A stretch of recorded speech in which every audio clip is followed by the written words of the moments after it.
Hello and welcome to Chicanime. My name is Lauren, and today I'm going to be looking at another AniNews video. This is just an extra little supplement for Overlord that I'm looking through right now. Everyone seems to want me to keep doing the supplemental videos and the lore videos. So this one is another AniNews video. They've come highly recommended. I enjoyed the last one I did from them.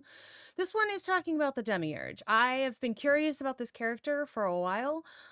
He's somebody that I feel like a lot of the time we're on the same page, which is probably bad for me, but like there's been several times where he and Ainz have had a conversation and like what the Demiurge took away from it is exactly what I thought was what Ainz was getting at, but then it turned out I was wrong. And then Ainz just had to goes with whatever the Demiurge said, but like, so I'm a little worried about this. Like, what does it say about me? But at the same time, I'm excited to get into it. So, lore. Let's learn about the Demiurge.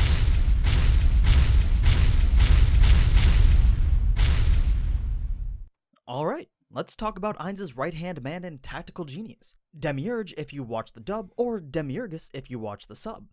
As per usual, this will be part 1 of 2 covering everything from his lore and creation to the little insights in his character as stated in the novels. And I do call him, like, I know I do watch the sub and I guess it's Demiurgus and that, but I see it as Demiurge, probably because of various other more religious things that I've seen in the past where it's like there was at least one where I read where the Demiurge was like the combination of Michael and Lucifer. It was like the will and the power or something. I don't know. Like, I don't know a lot about it in general, but that was like the first. Oh, and also the Demiurge was a character in X-Men, right? So like, I don't know. Like, just like I've heard it before in other places, but this was so I keep calling him Demiurge, even though Demiurgus. All right, let's start over.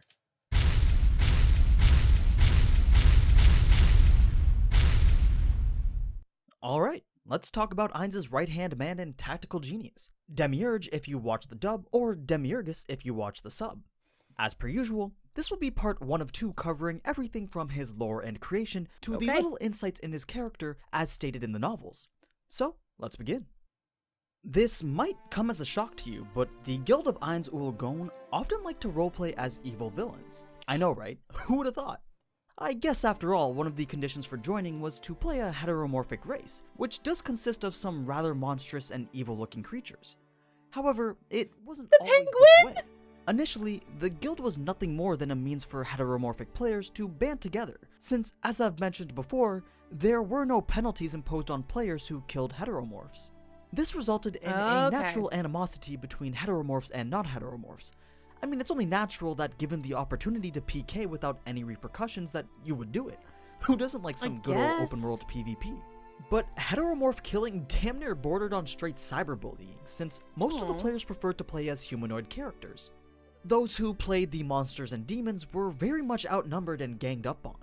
But as the guild grew and established itself as a prominent force in Yggdrasil, it drifted away from its original purpose of protecting and supporting its members towards some more traditional endgame MMO content like raiding and guild PvP, since they could finally play the game in peace.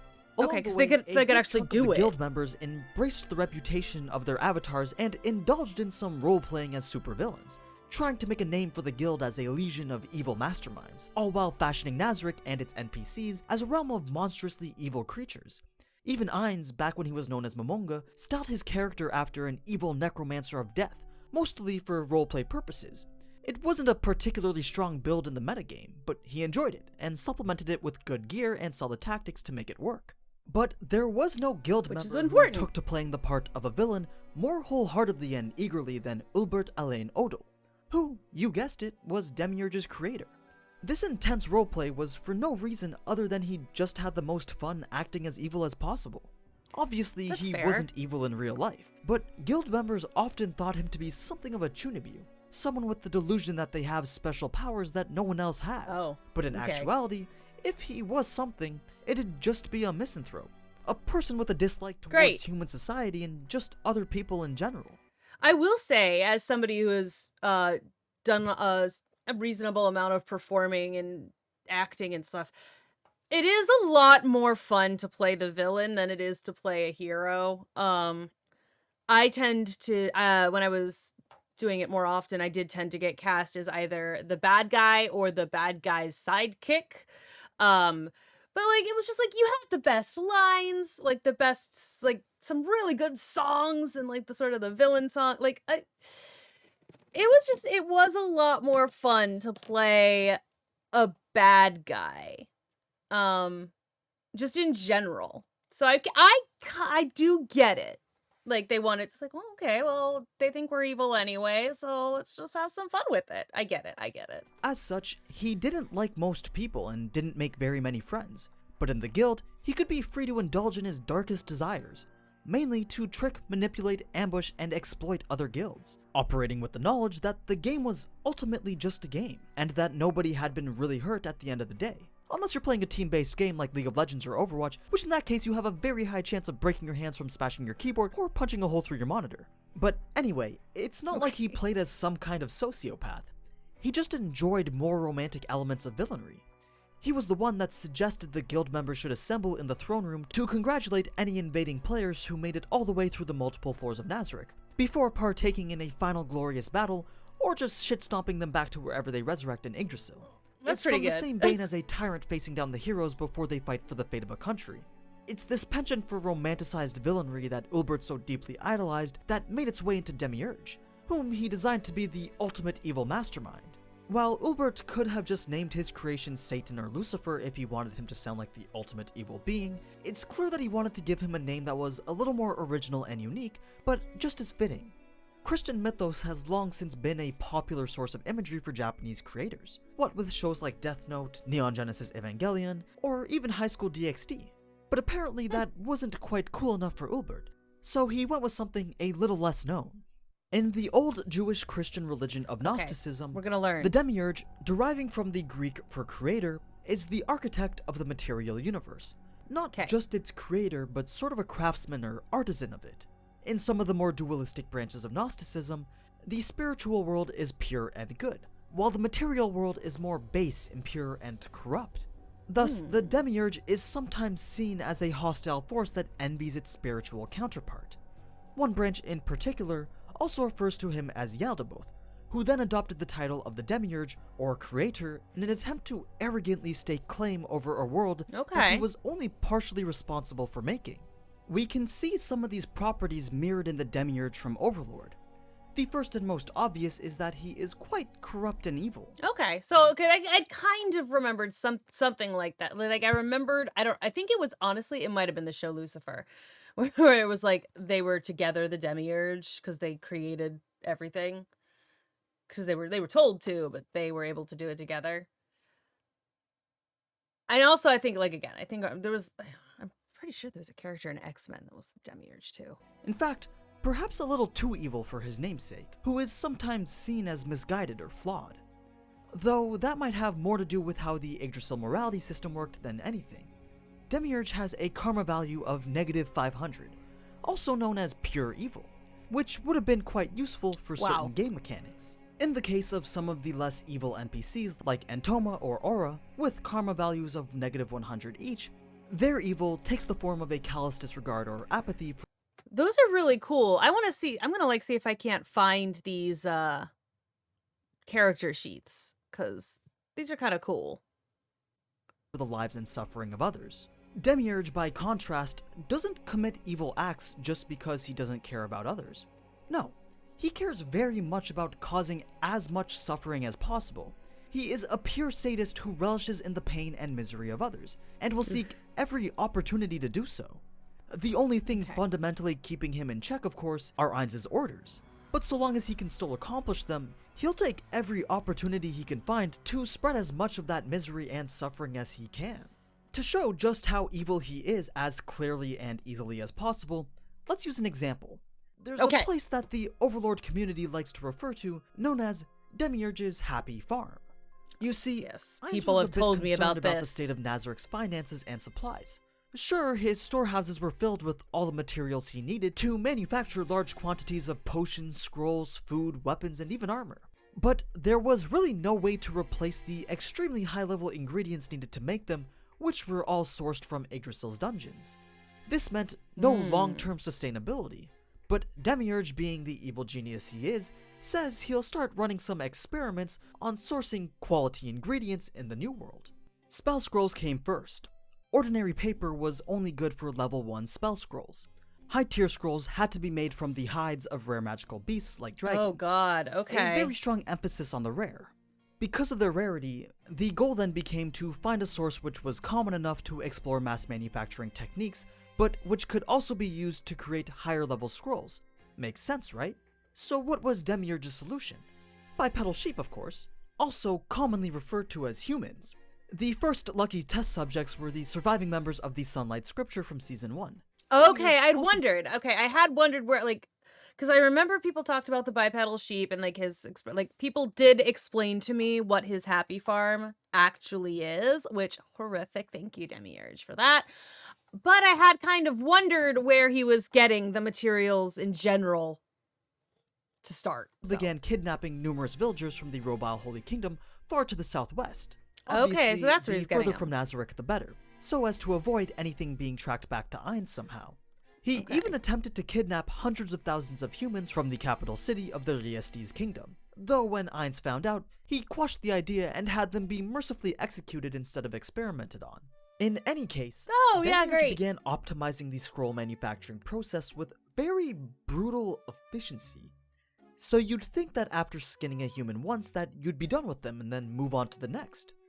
Nope. Healing spells exist for a reason, and apparently they're for growing a full layer of skin back just so they can remove it once again.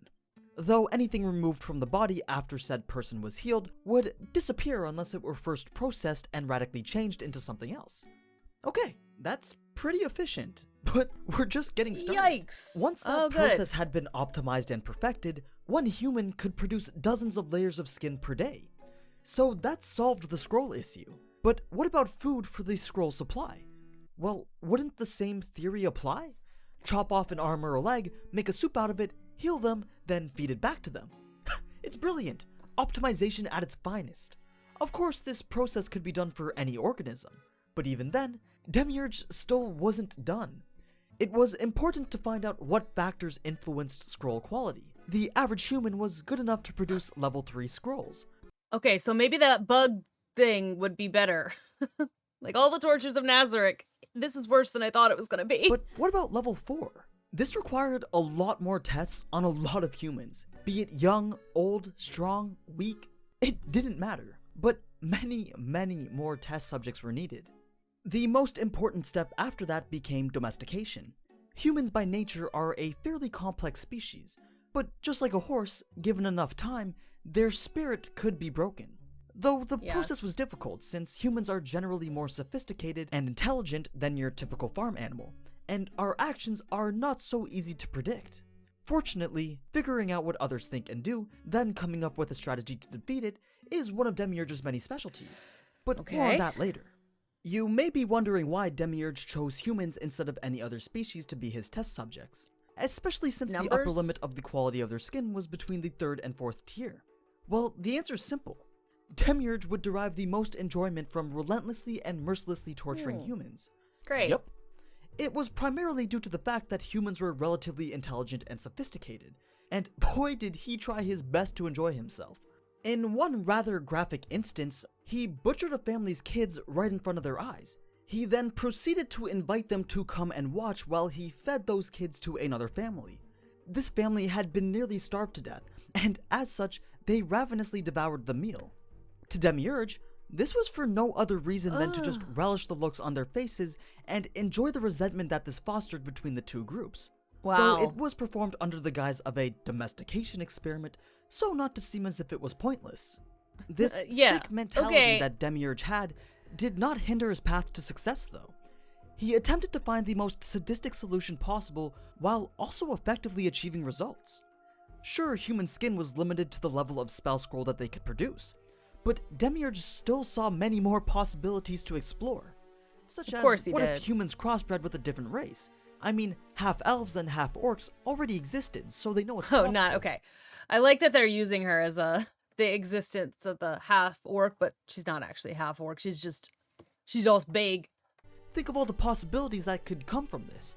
As such, he began some forced breeding experimentation to see if he could produce a new mixed race of creatures that would provide better results.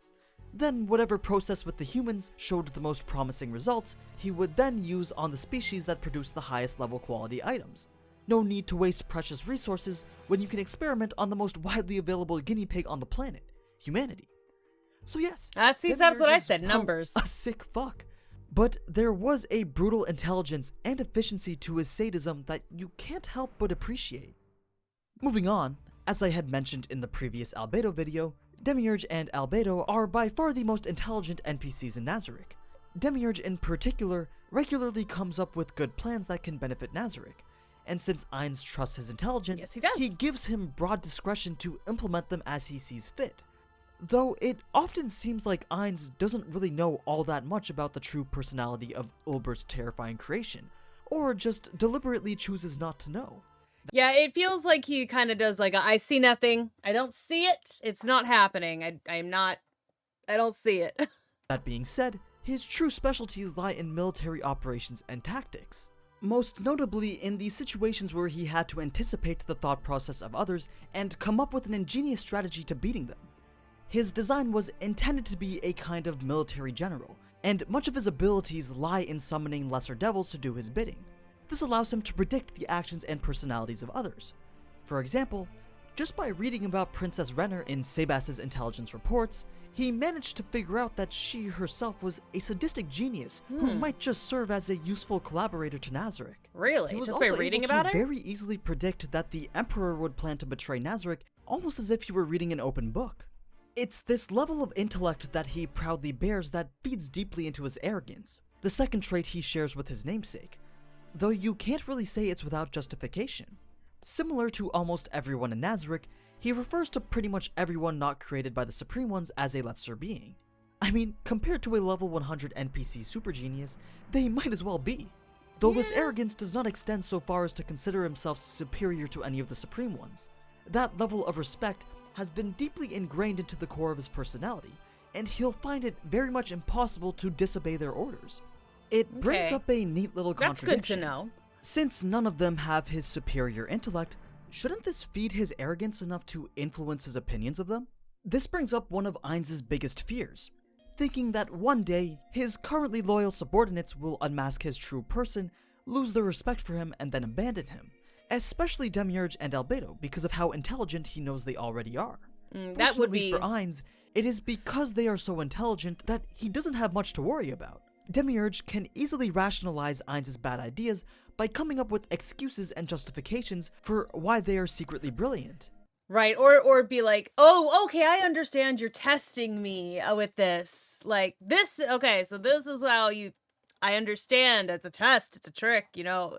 I guess people do that a lot. They ascribe their own thought processes to other people. So it's like a lot of the time someone is, you know, assuming that everyone is out to get them. They're like paranoid and like are cruel. It's because they have a lot of those thoughts themselves, and so they project it. So it's like it goes both ways. It's like he does seem to think it's like a test a lot of the time to just see if he's willing to speak out, or if he can think about different opportunities. But he also is like, well, let's see how I can actually use this idea, this thing, because obviously he's on a higher level. He's a supreme being, so he knows something I don't know. Which he is inclined to do because of his deeply rooted loyalty and respect. He often deludes himself into thinking that the reason why Ainz's ideas seem so dumb at times is because he has this unfathomable intellect. Demiurge then tries his best to read between the lines and find whatever hidden purpose or goals that there may be. So, unlike his namesake from Gnosticism that's jealous of the true creator that stands above him, Overlord Demiurge is more than willing to accept the fact that the Supreme Ones stand far above himself, and even seems more than willing to elevate them to that position himself. Then the third and final trait that he shares with the Demiurge is that of the artisan. Much like Ulbert, he prefers his villainry to have an element of artistry and romanticism to it. He enjoys the very suffering Sandor of others, Cohen of but him. what he seeks goes beyond sadism. He doesn't just want people to suffer. He wants to expertly craft the maximal amount of suffering possible. It also kind of feels like a lot of the killers from Hannibal, like putting their, like the serial killers that they were chasing down in that show. It's like the artistry involved. His villainy is an art, and he is the painter. He's always in search for greater perfection and depth to his craft. Giving his victims a sense of ease before completely trampling all over it is a common trap that he likes to use. Exemplified best when he accidentally killed Evil Eye's friends right in front of her in order to maximize her pain and suffering. He then likes to play coy and use euphemisms to describe his evil acts. One of his minions, Pulcinella, styled after a Victorian-era theatrical comedy character, describes Demiurge as this merciful overlord by reframing all of his actions in the nicest terms possible. This is partially the reason why the human Hyde farm has been ironically dubbed the Happy Farm. So part of the reason why Ainz doesn't really know much of what Demiurge is up to is because he just plays it off as something minor. He sees humor in ironically referring to humans as bipedal sheep, and assumes that Ainz gets the joke. But he doesn't. Nope. This deep interest in theatrical villainy even influences his Yaldabaoth persona, so that Ainz could have this infamous being to defeat later on. He rather enjoyed the opportunity to play act as some sort of noble rogue that could treat Ainz's Momon persona with such great respect, since, after all, no other being outside of Nazarick could ever match him and be deserving of such a response. And those are the three main aspects of Demiurge and how he's influenced by his namesake. An interesting thing to note is that it's said that a demon's power is intrinsically related to its name. The name itself carries enough power that summoners invoke it to call demons into the material world.